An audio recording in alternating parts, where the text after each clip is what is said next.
ನಮಸ್ಕಾರ ಸ್ನೇಹಿತರೆ, ಗೃಹಲಕ್ಷ್ಮಿ ಯೋಜನೆಯ ಅಪ್ಡೇಟ್ಗೆ ನಿಮಗೆ ಸ್ವಾಗತ ಸುಸ್ವಾಗತ.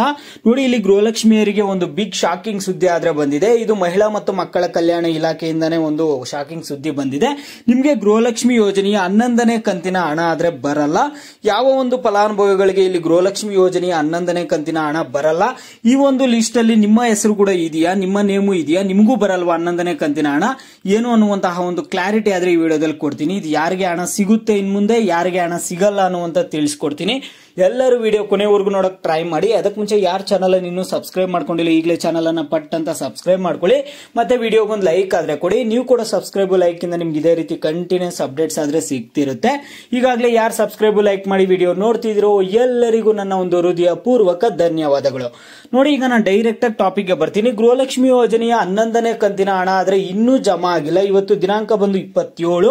ಇನ್ನೂ ಗೃಹಲಕ್ಷ್ಮಿ ಯೋಜನೆಯ ಹಣ ಆದ್ರೆ ಜಮಾ ಆಗಿಲ್ಲ. ಅದರಿಂದ ಸಾಕಷ್ಟು ಜನ ಫಲಾನುಭವಿಗಳು ಗೃಹಲಕ್ಷ್ಮಿ ಯೋಜನೆಯ 11ನೇ ಕಂತಿನ ಹಣ ಆದ್ರೆ ಬರಲ್ಲ ಅಂತ ಫಿಕ್ಸ್ ಆಗಿದ್ದಾರೆ. ಇದಕ್ಕೆ ಮಹಿಳಾ ಮತ್ತು ಮಕ್ಕಳ ಕಲ್ಯಾಣ ಇಲಾಖೆ ಕಡೆಯಿಂದ ಒಂದು ಅಪ್ಡೇಟ್ ಕೊಟ್ಟಿದ್ದಾರೆ. ಅವರು ಯಾಕೆ ನಿಮಗೆ ಗೃಹಲಕ್ಷ್ಮಿ ಯೋಜನೆಯ 11ನೇ ಕಂತಿನ ಹಣ ಜಮಾ ಮಾಡಿಲ್ಲ ಅನ್ನುವಂಥದ್ದನ್ನ ಹೇಳಿದ್ದಾರೆ. ಇನ್ನು ಮುಂದೆ ನಿಮಗೆ ಗೃಹಲಕ್ಷ್ಮಿ ಯೋಜನೆಯ 11ನೇ ಕಂತಿನ ಹಣ ಬರಬೇಕು ಅಂದ್ರೆ ಕೆಲವೊಂದು ಹೊಸ ರೂಲ್ಸ್ ಆದ್ರೆ ಬಂದಿದೆ. ಆ ಒಂದು ರೂಲ್ಸ್ ಅನ್ನು ಕೂಡ ಕೊಟ್ಟಿದ್ದಾರೆ. ಯಾಕೆ ನಿಮ್ಗೆ ಹಣ ಲೇಟ್ ಆಗ್ತಿದೆ ಅನ್ನುವಂಥದ್ದು ಕೂಡ ಹೇಳಿದ್ದಾರೆ. ಅವ್ರು ಹೇಳಿರುವಂತದ್ದು ಏನಪ್ಪಾ ಅಂದ್ರೆ, ಈಗಾಗಲೇ ನಿಮ್ಗೆ 1,20,00,000 ಫಲಾನುಭವಿಗಳಲ್ಲಿ 5 ಲಕ್ಷ ಫಲಾನುಭವಿಗಳಿಗೆ ಮಾತ್ರ ಗೃಹಲಕ್ಷ್ಮಿ ಯೋಜನೆಯ 11ನೇ ಕಂತಿನ ಹಣವನ್ನ ಜಮಾ ಮಾಡಿದ್ದಾರೆ. ಇನ್ನು ಉಳಿದಿರುವಂತಹ ಒಂದು ಫಲಾನುಭವಿಗಳಿಗೆ 1,15,00,000 ಫಲಾನುಭವಿಗಳಿಗೆ ಯಾಕೆ ಹಣ ಜಮಾ ಮಾಡಿಲ್ಲ ಅನ್ನುವಂತ ಒಂದು ಕ್ಲಾರಿಫಿಕೇಶನ್ ಅನ್ನ ಅವ್ರು ಕೊಟ್ಟಿದ್ದಾರೆ. ಅವ್ರು ಯಾಕಪ್ಪ ನಿಮ್ಗೆ ಗೃಹಲಕ್ಷ್ಮಿ ಯೋಜನೆಯ 11ನೇ ಕಂತಿನ ಹಣ ನಿಮ್ಗೆ ಜಮಾ ಮಾಡಿಲ್ಲ ಅಂದ್ರೆ, ಅವರು ಮೊದಲನೇದಾಗಿ ಏನ್ ಮಾಡ್ತಿದ್ದಾರೆ ಅಂದ್ರೆ, ನಿಮ್ಮ ಒಂದು ಅಪ್ಲಿಕೇಶನ್ಸ್ ಏನ್ ಹಾಕಿರ್ತೀರಾ ಅದನ್ನ ಮತ್ತೆ ಪ್ರೊಸೆಸಿಂಗ್ ಅಲ್ಲಿ ಇಟ್ಟಿದ್ದಾರೆ. ಅದು ಸ್ವಲ್ಪ ಓಲ್ಡ್ ಅಲ್ಲಿ ಇಟ್ಟಿದ್ದಾರೆ ನಿಮ್ಗೆ. ಯಾಕೆ ನಿಮ್ಗೆ ಹಣ ಎಲ್ಲ ಜಮಾ ಮಾಡೋದು ಓಲ್ಡ್ ಅಲ್ಲಿ ಇಟ್ಟಿದ್ದಾರೆ ಅಂದ್ರೆ, ಇಲ್ಲಿ 1.5 ಲಕ್ಷ ಫಲಾನುಭವಿಗಳ ಅಪ್ಲಿಕೇಶನ್ಸ್ ಅನ್ನ ರಿಜೆಕ್ಟ್ ಮಾಡ್ತಿದ್ದಾರೆ. ನೋಡಿ, 1.5 ಲಕ್ಷ ಫಲಾನುಭವಿಗಳ ಅಪ್ಲಿಕೇಶನ್ಸ್ ಅನ್ನ ರಿಜೆಕ್ಟ್ ಮಾಡ್ತಿದ್ದಾರೆ. ಇನ್ನು ಮುಂದೆ 1.5 ಲಕ್ಷ ಫಲಾನುಭವಿಗಳಿಗೆ 1,50,000 ಫಲಾನುಭವಿಗಳಿಗೆ ಗೃಹಲಕ್ಷ್ಮಿ ಯೋಜನೆಯ 11ನೇ ಕಂತಿನ ಹಣ ಬರಲ್ಲ. ನಿಮಗೆ ಗೃಹಲಕ್ಷ್ಮಿ ಯೋಜನೆಯ 10ನೇ ಕಂತಿನ ಹಣ ಈಗಾಗಲೇ ಬಂದಿರಬಹುದು, ಆದ್ರೆ ಗೃಹಲಕ್ಷ್ಮಿ ಯೋಜನೆಯ 11ನೇ ಕಂತಿನ ಹಣ ಆದ್ರೆ ಬರಲ್ಲ. ಯಾರಿಗೆ ಬರಲ್ಲ, ಇದರಲ್ಲಿ ಇರುವಂತಹ ಎಲ್ಲಾ ಒಂದು ರೂಲ್ಸ್ ಏನು ಅನ್ನುವಂಥದ್ದನ್ನು ತಿಳಿಸ್ಕೊಡ್ತೀನಿ. ಇಲ್ಲೇ ನೀವು ವಿಡಿಯೋನ ಕೊನೆವರೆಗೂ ನೋಡ್ಬೇಕು. ಯಾಕಂದ್ರೆ ಎಲ್ಲ ರೂಲ್ಸ್ ಅಲ್ಲಿ ನೀವಿದ್ರೆ ಮಾತ್ರ ನಿಮ್ಗೆ ಗೃಹಲಕ್ಷ್ಮಿ ಯೋಜನೆಯ 11ನೇ ಕಂತಿನ ಹಣ ಆದ್ರೆ ಜಮಾ ಆಗುತ್ತೆ. ನೋಡಿ, ಎಲ್ಲ ರೂಲ್ಸ್ ಹೇಳ್ತಾ ಹೋಗ್ತೀನಿ. ಮೊದಲನೇ ಒಂದು ರೂಲ್ಸ್ ಏನಂದ್ರೆ, ನೀವು ಫಲಾನುಭವಿಗಳು ಯಾರು ಇದೀರೋ, ಓಕೆನಾ, ನೀವು ಫಲಾನುಭವಿಗಳು ಗೌರ್ಮೆಂಟ್ ಜಾಬ್ ಅಲ್ಲಿ ಇರಬಾರ್ದು, ನೀವು ಗೌರ್ಮೆಂಟ್ ಜಾಬ್ ಅಲ್ಲಿ ಇರಬಾರ್ದು, ನಿಮ್ಮ ಒಂದು ಹಸ್ಬೆಂಡ್ ಕೂಡ ಗೌರ್ಮೆಂಟ್ ಜಾಬ್ ಅಲ್ಲಿ ಇರಬಾರ್ದು. ಒಂದು ವೇಳೆ ಗೌರ್ಮೆಂಟ್ ಜಾಬ್ ಅಲ್ಲಿ ಇದ್ದು ನೀವು ಗೃಹಲಕ್ಷ್ಮಿ ಯೋಜನೆ 10 ಕಂತಿನ ಹಣ ಪಡ್ಕೊಂಡಿದ್ದೀರಾ ಅಂದ್ರೆ 11ನೇ ಕಂತಿನ ಹಣ ಬರಲ್ಲ. ಒಂದು ರೂಲ್ಸ್ ಆಯ್ತು.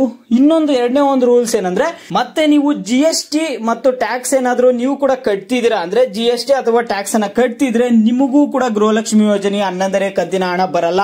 ಮತ್ತೆ ನಿಮ್ಮ ಮನೆಯಲ್ಲಿ ನಿಮ್ಮ ಹಸ್ಬೆಂಡ್ ಏನಾದ್ರೂ ಕಟ್ತಿದ್ರು ಕೂಡ, GST ಮತ್ತೆ ಟ್ಯಾಕ್ಸ್ ಏನಾದ್ರೂ ನಿಮ್ಮ ಹಸ್ಬೆಂಡ್ ಏನಾದ್ರೂ ಪೇ ಮಾಡ್ತಿದ್ರು ಕೂಡ ಗೃಹಲಕ್ಷ್ಮಿ ಯೋಜನೆಯ 11ನೇ ಕಂತಿನ ಹಣ ಬರಲ್ಲ. ನಿಮ್ಮ ಅಪ್ಲಿಕೇಶನ್ಸ್ ಅನ್ನ ರಿಜೆಕ್ಟ್ ಮಾಡಿದ್ದಾರೆ. 1.5 ಲಕ್ಷ ಫಲಾನುಭವಿಗಳ ಅಪ್ಲಿಕೇಶನ್ಸ್ ಅನ್ನ ರಿಜೆಕ್ಟ್ ಮಾಡಿದ್ದಾರೆ. ಅದಕ್ಕೆ ಹಣ ಅನ್ನುವಂಥದ್ದು ಪ್ರೋಸೆಸ್ ಆಗುವಂತದ್ದು ಲೇಟ್ ಆಗ್ತಿದೆ, 11ನೇ ಕಂತಿನ ಹಣ. ಓಕೆನಾ. ಮತ್ತೆ ನೋಡಿ, ಇನ್ನೊಂದು ರೂಲ್ಸ್ ಏನಂದ್ರೆ, ಇನ್ನೊಂದು ಹೊಸದಾಗಿ ಒಂದು ರೂಲ್ ಮಾಡ್ತಿದಾರಂತೆ. ಈಗ ಸದ್ಯಕ್ಕೆ ನಿಮ್ಗೆ 1.5 ಲಕ್ಷ ಅಪ್ಲಿಕೇಶನ್ಸ್ ಆದ್ರೆ ರಿಜೆಕ್ಟ್ ಮಾಡಿದ್ದಾರೆ. ಮತ್ತೆ ನಿಮ್ಮ ಒಂದು ಬ್ಯಾಂಕ್ ಅಕೌಂಟ್ ಅಲ್ಲಿ ಫಿಕ್ಸ್ಡ್ ಡೆಪಾಸಿಟ್ ಏನಾದ್ರು 5 ಲಕ್ಷ ಇಟ್ಕೊಂಡಿದ್ರೆ ನಿಮ್ಮ ಒಂದು ಬ್ಯಾಂಕ್ ಅಕೌಂಟ್ ಅಲ್ಲಿ, ಅಥವಾ ನಿಮ್ಮ ಒಂದು ಪೋಸ್ಟ್ ಆಫೀಸ್ ಅಕೌಂಟ್ ಅಲ್ಲಿ ಏನಾದ್ರು ನೀವು 5 ಲಕ್ಷ 10 ಲಕ್ಷ ಈ ತರ ಏನಾದ್ರು ಫಿಕ್ಸ್ಡ್ ಡೆಪಾಸಿಟ್ ಇಟ್ಕೊಂಡು ನೀವೇನಾದ್ರೂ ಟ್ಯಾಕ್ಸ್ ಏನಾದ್ರೂ ಪೇ ಮಾಡ್ತಿದ್ದೀರಾ ಅಂದ್ರೆ ನಿಮಗೂ ಕೂಡ ಗೃಹಲಕ್ಷ್ಮಿ ಯೋಜನೆ 11ನೇ ಕಂತಿನ ಹಣ ಮುಂದಿನ ದಿನಗಳಲ್ಲಿ ಬರಲ್ಲ ಅಂತ ಹೇಳ್ತಿದ್ದಾರೆ. ಓಕೆನಾ. ಈಗಾದ್ರೆ ಸದ್ಯಕ್ಕೆ 1.5 ಲಕ್ಷ ಅಪ್ಲಿಕೇಶನ್ಸ್ ಅನ್ನ ರಿಜೆಕ್ಟ್ ಮಾಡಿದ್ದಾರೆ. ಈಗ 1.5 ಲಕ್ಷ ಅಪ್ಲಿಕೇಶನ್ಸ್ ರದ್ದಾಗಿದ್ದಾವೆ. ಇನ್ನು 1.5 ಲಕ್ಷ ಫಲಾನುಭವಿಗಳಿಗೆ ಗೃಹಲಕ್ಷ್ಮಿ ಯೋಜನೆಯ 11ನೇ ಕಂತಿನ ಹಣ ಆದ್ರೆ ಬರಲ್ಲ. ನೀವು ಕೇಳ್ಬೋದು, ನಾವು ಟ್ಯಾಕ್ಸ್ ಪೇಯರ್ಸು ಅಲ್ಲ, ಗೌರ್ಮೆಂಟ್ ಜಾಬ್ ಅಲ್ಲೂ ಇಲ್ಲ, ನಮ್ಮ ಅಕೌಂಟ್ ಅಲ್ಲಿ ದುಡ್ಡು ಇಲ್ಲ, ಆದ್ರೂ ನಮ್ಗೆ ಯಾಕೆ 10 ಕಂತು ಮಾತ್ರ ಬಂದಿದೆ, 11ನೇ ಕಂತಿನ ಹಣ ಯಾಕೆ ನಮಗ್ ಬಂದಿಲ್ಲ? ನಮ್ದೆಲ್ಲಾ ಸರಿ ಇದೆ, ಎಲ್ಲಾ ಅಪ್ಲಿಕೇಶನ್ ಸರಿ ಇದೆ, ನಮ್ಮ ದಾಖಲೆಗಳು ಸರಿ ಇದೆ, ನಾವ್ ಯಾವುದೇ ನಕಲಿ ದಾಖಲೆಗಳು ಕೊಟ್ಟು ಅರ್ಜಿ ಸಲ್ಲಿಕೆ ಮಾಡಿಲ್ಲ, ನಾವೆಲ್ಲ ಗೌರ್ಮೆಂಟ್ ಏನ್ ರೂಲ್ಸ್ ಕೊಟ್ಟವರು ಅದೇ ರೂಲ್ಸ್ ಅಲ್ಲಿ ಅಪ್ಲಿಕೇಶನ್ ಹಾಕಿದೀವಿ, 10 ಕಂತು ನಮ್ಗೆ ಬಂದಿದೆ, ಯಾಕೆ 11ನೇ ಕಂತಿನ ಹಣ ಬರ್ತಿಲ್ಲ ಅಂತ ನೀವು ಕೇಳೋದಾದ್ರೆ, ನೋಡಿ, ಇದಕ್ಕೆ ಮಹಿಳಾ ಮತ್ತು ಮಕ್ಕಳ ಕಲ್ಯಾಣ ಇಲಾಖೆಯಿಂದ ಹೇಳಿದ್ದಾರೆ. ಏನ್ ಹೇಳಿದ್ದಾರೆ ಅಂದ್ರೆ 1.5 ಲಕ್ಷ ಅಪ್ಲಿಕೇಶನ್ಸ್ ಅನ್ನ ನಾವು ರಿಜೆಕ್ಟ್ ಮಾಡಿದೀವಿ. ಈಗ ಅದು ಪ್ರೋಸೆಸ್ ಅಲ್ಲಿ ಇದೆ, ರಿಜೆಕ್ಟ್ ಮಾಡಿರುವಂತದ್ದು. ಅದೆಲ್ಲ ಪ್ರೋಸೆಸ್ ಆಗಿದ ತಕ್ಷಣ ನಿಮ್ಗೆ ಗೃಹಲಕ್ಷ್ಮಿ ಯೋಜನೆಯ 11ನೇ ಕಂತಿನ ಹಣ ಉಳಿದಿರುವಂತಹ ಮಹಿಳೆಯರಿಗೆ 1,15,00,000 ಫಲಾನುಭವಿಗಳಿಗೆ ಹಣ ಆದ್ರೆ ಜಮಾ ಮಾಡ್ತೀವಿ ಅಂತ ಹೇಳ್ತಿದ್ರೆ, ನೀವು ಸ್ವಲ್ಪ ತಾಳ್ಮೆಯಿಂದ ಇರಿ. ನಿಮ್ಗೆ ಗೃಹಲಕ್ಷ್ಮಿ ಯೋಜನೆಯ 11ನೇ ಕಂತಿನ ಹಣ ಜಮಾ ಮಾಡೇ ಮಾಡ್ತೀವಿ ಅಂತ ಹೇಳ್ತಿದ್ದಾರೆ. ಓಕೆನಾ? ನಿಮಗೆ ಗೃಹಲಕ್ಷ್ಮಿ 11ನೇ ಕಂತಿನ ಹಣ ಈಗ 5 ಲಕ್ಷ ಫಲಾನುಭವಿಗಳು ಬಂದಿದೆ.